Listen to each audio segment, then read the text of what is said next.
Industri coklat adalah salah satu industri pangan terbesar di dunia. Permintaannya terus tumbuh setiap tahun, dan di balik seluruh industri itu ada satu bahan baku yang tidak bisa digantikan. Indonesia adalah salah satu produsen kakao terbesar di dunia, dengan pusat produksi di Sulawesi yang telah memasok kebutuhan industri global selama puluhan tahun. Namun, di antara banyak negara tujuan ekspor, ada satu pasar yang menawarkan peluang sangat besar bagi produk Indonesia, yaitu India. Sebelum bicara strategi, kita kenali dulu komoditasnya. Kakao adalah bahan baku utama industri coklat, makanan olahan, minuman, kosmetik, hingga farmasi. Dan Indonesia adalah salah satu pemain utama dalam rantai pasokan global ini. India secara konsisten menjadi salah satu pasar utama bagi produk kakao olahan Indonesia. Inilah alasan mengapa kita fokus ke sana. Produksi kakao Indonesia terkonsentrasi di Sulawesi. Data BPS 2023 mencatat Sulawesi Tengah sebagai produsen terbesar dengan 125.919 ton. Diikuti Sulawesi Tenggara 101.736 ton dan Sulawesi Selatan 79.776 ton. Pertama dalam rantai strategi pemasaran internasional adalah segmentasi. Secara geografis, India berada di Asia Selatan dan di mana relatif dekat dengan Indonesia. Itu berarti efisiensi logistik dan waktu pengiriman yang lebih baik dibanding pasar di Eropa maupun di Amerika. Dari sisi industri, inilah yang paling relevan bagi kita. Industri makanan, minuman, dan konfeksioneri. India terus berkembang dan membutuhkan pasokan cocoa butter serta cocoa powder dalam skala besar. Dari sisi kebutuhan pasar, buyer internasional hari ini tidak hanya melihat harga. Mereka juga mengutamakan kualitas, keamanan pangan, dan kepastian pasokan jangka panjang. Dari sisi nilai tambah, pasar global semakin beralih dari bahan mentah ke produk olahan. Dan ini adalah momentum yang harus dimanfaatkan oleh Indonesia. Target kita adalah segmen business to business atau B2B, bukan konsumen akhir yang membeli coklat di market. Nah, kita sudah tahu siapa yang kita sasar. Sekarang pertanyaan berikutnya, bagaimana kita ingin diingat oleh buyer industri di India? Inilah fungsi positioning. Nah, yang pertama ada kualitas. Produk kita harus memenuhi standar teknis internasional secara konsisten. Tanpa ini, kita tidak bisa masuk ke industri besar India. Nah, yang kedua ada nilai tambah. Kita menonjolkan produk olahan bukan bahan mentah. Ini yang membedakan Indonesia dari sekedar eksportir biji kakao biasa. Ketiga ada keberlanjutan. Bukan hanya soal lingkungan, tapi juga kontinuitas pasokan. Buyer industri butuh kepastian bahwa pasokan tidak akan putus.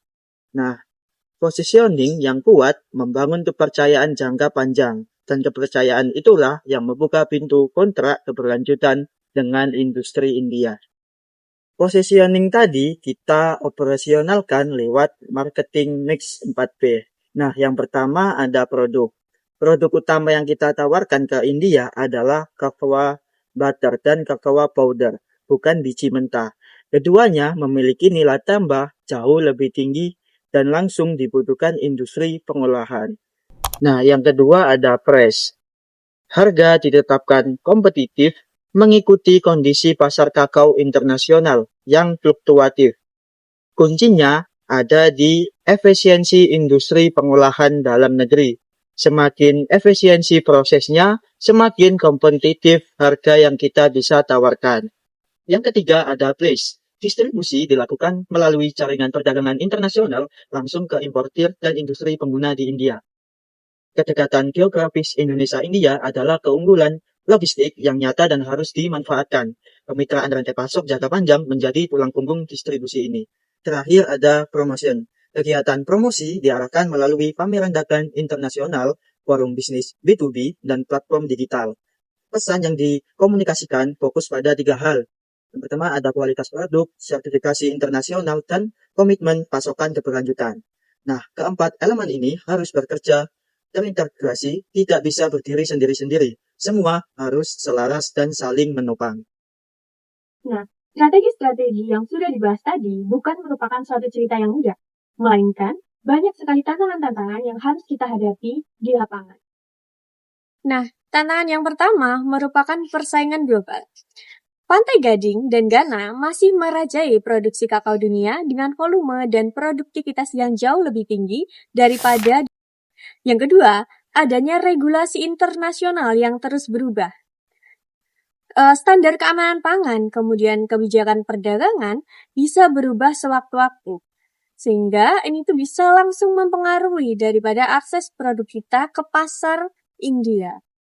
Yang ketiga, produktivitas perkebunan kita itu masih sangat terbatas. Karena sebagian besar kebun kita masih diurus oleh petani-petani kecil atau petani rakyat dengan skala dan teknologi yang terbatas. Sehingga keterbatasan ini tuh mempengaruhi daripada konsistensi bahan baku kakao Indonesia.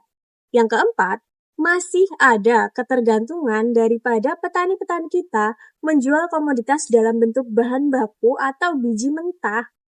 Sehingga ada kehilangan atau potential loss daripada nilai tambah produk komoditas pertanian kakao.